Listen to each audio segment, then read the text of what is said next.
제가 너무 노골적으로 말해버렸군요. 용서하세요. 내 모습이 어디서 어떤 결점을 찾아냈나요? 나 자신은 손발도 얼굴도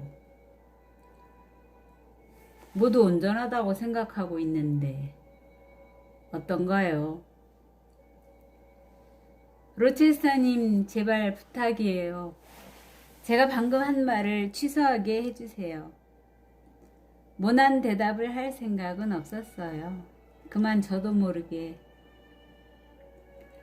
그럴 테죠. 나도 그렇게 생각해요. 그러나 당신은 저도 모르게 그렇게 한 데 대해 책임을 져야지요. 우선 나를 비판해야 해요. 내 이마가 마음에 들지 않소? 그는 이마 위에 옆으로 물결치는 검은 머리를 쓸어 올리더니 지능기관이 들어찬 딱딱한 앞이마를 가리켰다. 그러나 온유한 자비의 상은 거기엔 뜻밖이라 싶을 만큼 결여되어 있었다. 어서 말해봐요, 선생. 나는 어리석은 인간일까요? 원 별 말씀을요. 만일 제가 대답 대신 선생님은 박애주의자입니까? 하고 반문하면 틀림없이 무리한 인간이라고 생각하시겠죠? 또 나오는군. 내 머리를 어루만지는 채 하고 칼로 쿡 찌르는 거요. 물론 나는 보통 의미의 박애주의자는 아니에요. 하지만 양심을 가지고 있죠. 그는 그런 기능을 나타낸다고 일컬어지는 튀어나온 부분을 가리켰다. 다행히 그것은 그의 머리의 윗부분에 매우 넓은 범위를 차지하고 있어 유난히 눈에 띄었다. 그래도 예전엔 이래봬도 소박하고 따뜻한 마음을 지니고 있었어요. 아직 성장하지 못한 것, 미완성인 것, 불행한 것에 마음이 끌렸었지요. 그러나 운명은 그 후 나를 줄곧 농락하고 무참하게 괴롭혔기 때문에 이젠 고무공처럼 끈질기게 강인해졌다고 생각하고 있어요. 그래도 아직 두어 군데쯤 물이 스며드는 공간이 있고 그 공의 중심에는 지각도 남아있지요. 거기에 희망을 걸어서는 안 될까요? 어떠한 희망인데요? 탄력 있는 고무공에서 인간으로 되돌아가려는 전신의 마지막 것이지요. 이런 이상한 말에 어떻게 대꾸해야 좋을지 나는 알지 못했다. 무척 난처해하고 있구려 해요, 선생. 내가 호남아가 아닌 것처럼 당신도 미인은 아니지만 그렇게 난처해하는 모습이 당신에게 잘 어울려요. 아무튼 마음대로 난처해하구려. 한데 나는 오늘 밤 실컷 누구하고인가 얘기를 하고 싶은 기분이란 말이에요, 아가씨. 그는 이렇게 선언을 하며 의자에서 일어나 대리석 맨틀피스에 팔을 올려놓고 기대었다. 그의 가슴팍은 팔다리 길이에 비해 유별나게 넓은 것 같았다. 누구든지 그를 우선 추남이라고 생각할지도 모른다. 그러나 그의 풍채에는 그 자신도 깨닫지 못하는 자랑스러움이 있고 동작은 대범하고 빈약한 육체적인 매력을 보충할 만큼 보통 사람과는 다른 의젓한 힘이 어디엔가 숨어 있었다. 오늘 밤엔 누구한가 실컷 얘기를 하고 싶군요. 하고 또 한 번 그는 말했다. 그래서 당신을 불렀지요.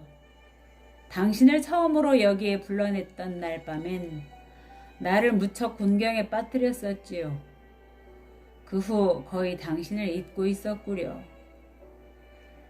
그래서 오늘 밤엔 마음을 터놓고 얘기를 나누어서 당신에 관해 알고 싶었던 거예요. 이젠 어서 얘기해줘요. 얘기 대신 나는 미소를 지어 보였으나 그것은 만족의 웃음도 유순한 웃음도 아니었다. 이 사람이 그저 얘기를 하기 위한 얘기 또는 자기 능력을 과시하기 위한 얘기를 나에게 기대한다면 그건 상대를 잘못 보고 있구나 하고 나는 속으로 생각했다. 기분이 언짢아졌어요? 그럴 테죠. 내가 일방적으로 거만한 말투로 질문을 했으니까요. 여하튼 용서해 주시오, 에어 선생. 분명히 말하지만 정말 나는 당신을 아랫사람으로 다룰 생각은 없어요. 왜냐하면 그는 스스로 정정을 하면서 당신과 나는 나이가 20년이나 차이지고 경험에 있어서는 한 세기가 앞서고 있거든요. 내가 당신에게 요구하는 우월감은 겨우 그것뿐이지요.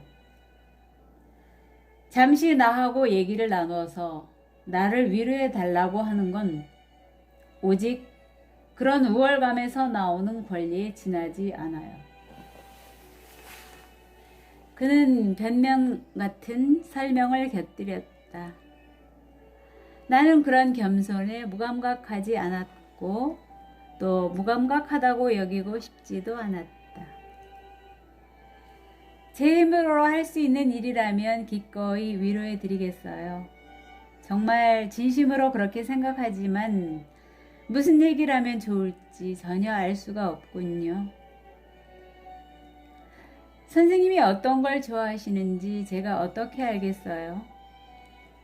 무엇이든 물어봐 주세요. 정성껏 대답해 드리겠어요. 그럼 우선 방금 말한 것 같은 이유로 내가 다소 건방지고 무례한, 때론 강제적인 태도를 취해도 무방한 권리가 있다는 걸 당신은 인정해 주겠소?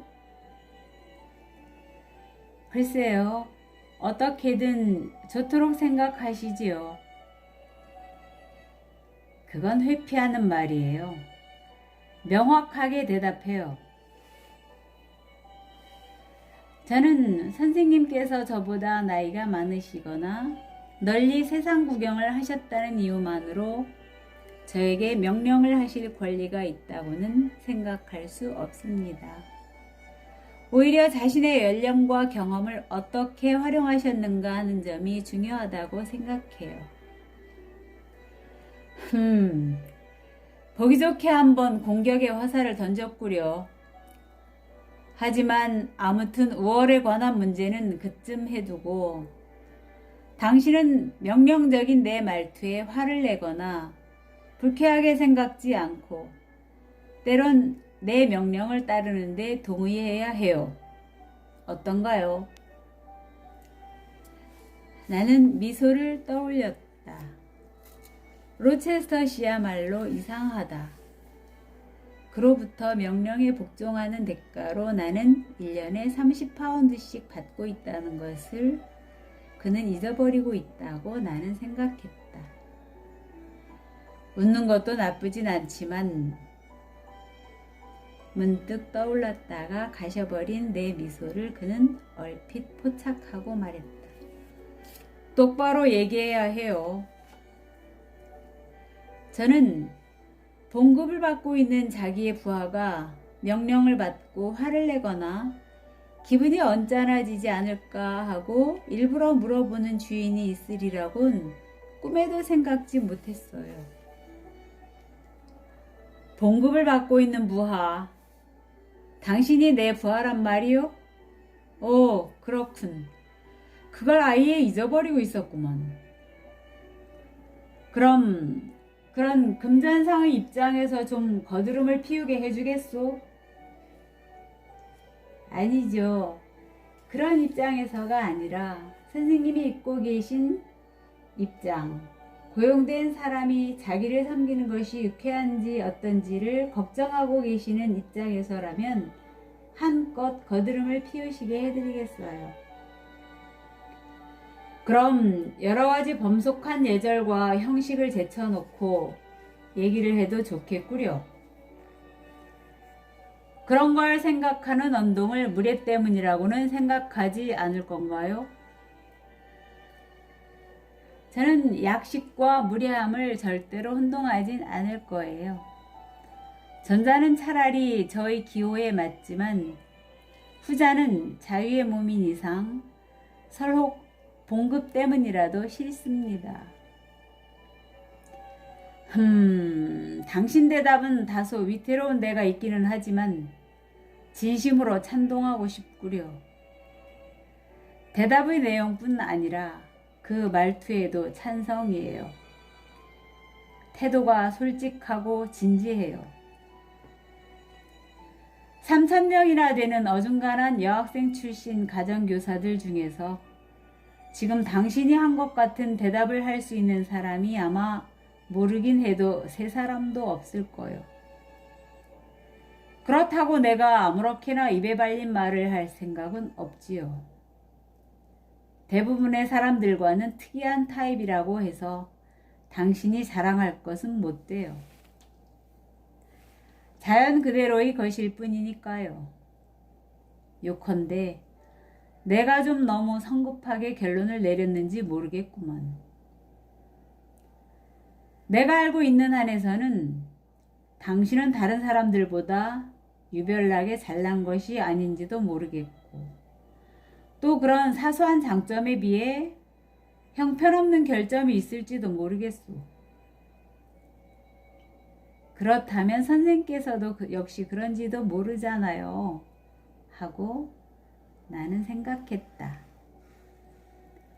그런 생각이 언뜻 머리에 떠올랐을 때 내 눈과 그의 눈이 마주쳤다. 그 순간 그는 얼른 그것을 눈치챈 모양이어서 마치 그런 말을 듣기라도 한 것처럼 대답했다. 그래요. 당신이 생각하는 대로죠. 그는 말했다. 나 역시 결점투성이에요. 그러니 절대로 남의 결점을 나무라지 말아야 해요. 나에게도 여러 가지로 양심에 거리끼는 행위와 타락된 생활이 있죠. 21살 때 나는 인생 항로의 진로를 그르쳤죠. 그 후로 올바른 항로를 되찾은 적이 한 번도 없었어요. 그렇지 않으면 나도 당신처럼 선량하고 총명한 그리고 때묻지 않은 깨끗한 몸이 되었을지도 모르겠소. 조용한 마음, 깨끗한 양심, 오점이 없는 기억을 지니고 있는 당신이 나는 부럽소. 오욕과 죄가 없는 추억은 하늘의 보배요. 아무리 퍼내도 바닥이 나지 않는 청정무구한 생명의 셈이에요. 그렇지 않소? 18세 때쯤의 당신의 추억은 어떤 것일까요? 오늘은 여기까지입니다. 함께 해주셔서 대단히 감사합니다.